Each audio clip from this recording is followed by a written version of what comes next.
here with some figures.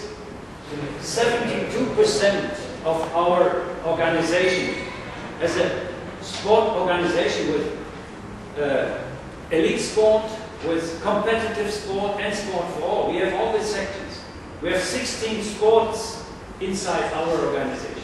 So, but 72% of our 2,000 clubs offer special health-enhancing exercise programs. Exercise programs.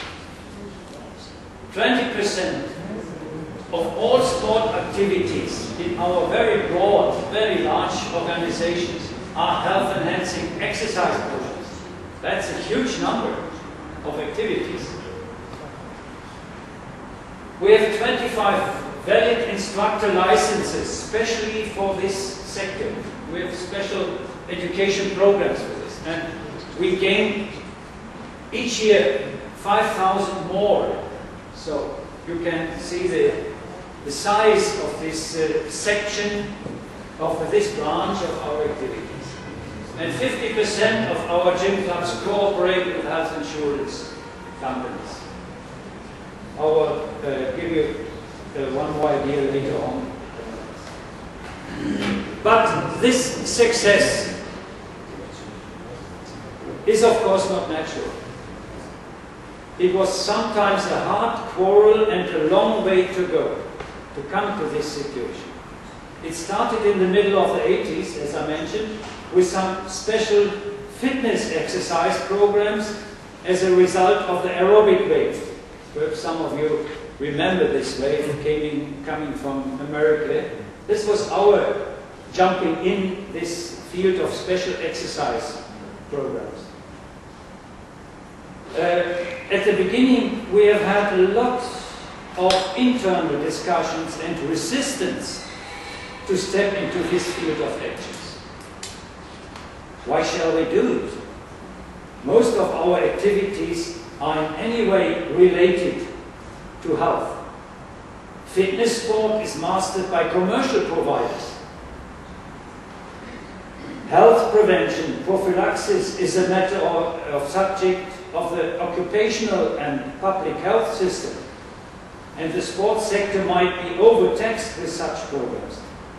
These had been some questions in our internal discussions in my federation. But step by step, we could overcome this discussion due to the pressure of some of our big gym clubs, progressive gym clubs. So this development came also from bottom up. They asked for those kind of programs, and we have to react as an umbrella organization. And also, we overcome the situation due to convincing arguments to be able to take up the challenge to become a competent provider in the field of fitness and health market. It's a big market, professional market, and a voluntary-based sport for all organization have to compete in this market. So, and I think we succeeded to become an equal competent partner in this market. And also due to the first successful products for this field of action, such as a special health and fitness exercise course, certainly the education of relevant instructors going in the same time. Finally, it was some kind of end of our internal discussions inside our federations. In 1992, our federation added to its subtitles, we have a subtitle, the Gymnastic Federation, a federation for performance sport and sport for all. This is our subtitle. But we added in 1992 also organization for health sport. So this now in very concrete in our statutes and in the name of our federation. This was more the internal problem we have had when we stepped into this health perspective. More the external part at the beginning of our enforced engagement in health enhancing exercise programs, we also had been confronted with resistance from the professional health system, as I mentioned already. Their argument was that sports system is not really, the health system doubted if the sports system would be able to fulfill basic quality criteria of health-enhancing physical activity programs and to keep them controlled. Such a big organization as a sport organization, how can it be controlled? They have different quality criteria from this health for the health perspective than the sport side.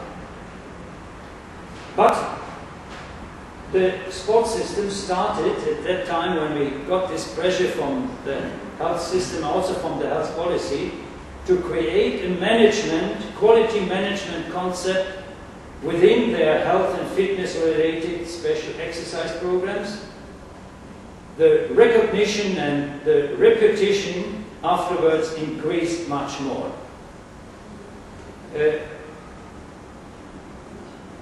I will go through these points very, very fast. We have not the time today, but maybe tomorrow when we have the workshops, we can go in more details and to explain it a little bit more, how we did it. So these are some points, some elements of our quality management system.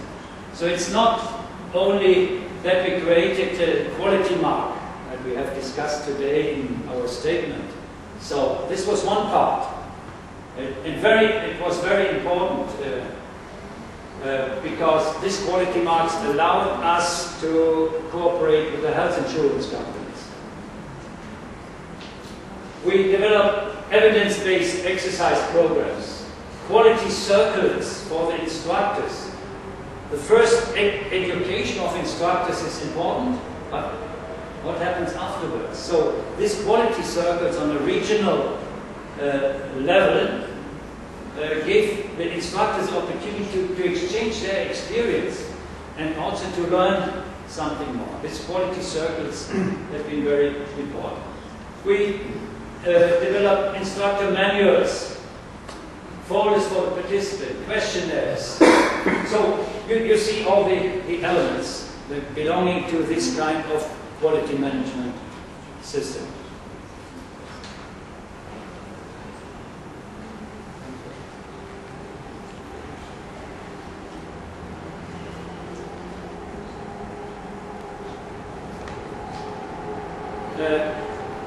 Maybe just a short remark on the results of our efforts in the quality management plan. After we have developed it, we have got recognition. We became a member in the National Public Health Organization. I think it was in around 2000. Yeah? We have not been able to go to these public health organizations. But now we are a member. We became a member in other governmental and non-governmental health platforms. Club sport is, sport clubs are mentioned as important settings in the new health prevention law. The health prevention became a task of law for health insurance companies, and health sport programs offered by our clubs and certified with a brand mark are accepted to be supported by health insurance companies.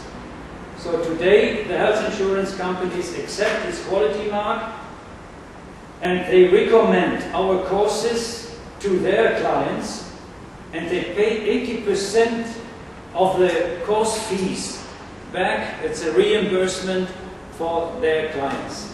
So it's a very important part in the total system.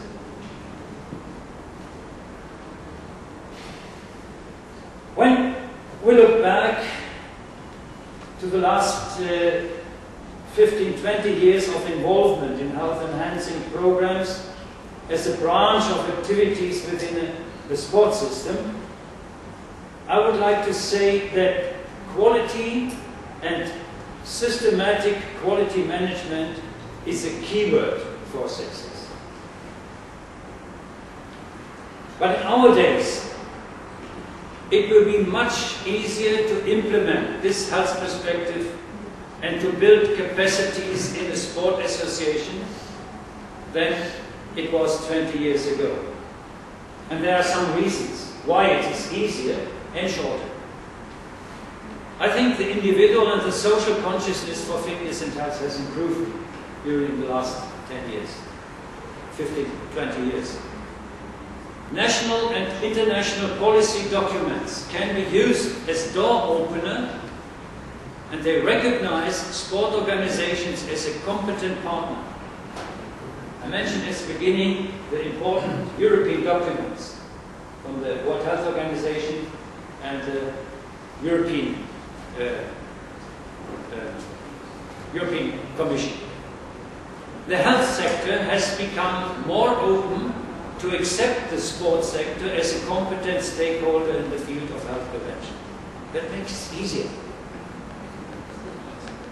The way sport federations see themselves in their social political responsibility has changed to a large extent the last years. When I look back to our internal discussions 20 years ago, there was another thinking, another philosophy behind.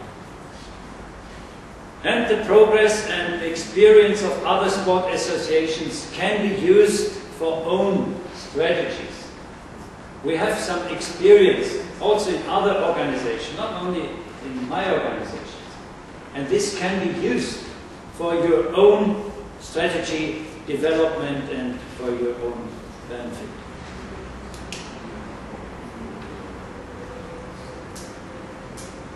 Those attendant circumstances make it easier and shorter to build capacities in sport for all associations than before. So, as a summary, capacity building in sport for all organizations to prioritize health needs, proceeding considered, systematically and strategically. That should have been my main message today. And feel encouraged to step in or to improve, but I recommend doing it not by chance and half-hearted, but, as I explained, considered systematically and strategically. And I'm sure your investment will be rewarding for the benefits of your association, and as far as we can do it, ISCA will assist you when you decide to implement your efforts in this way. And last but not least, I would like to thank you for your attention.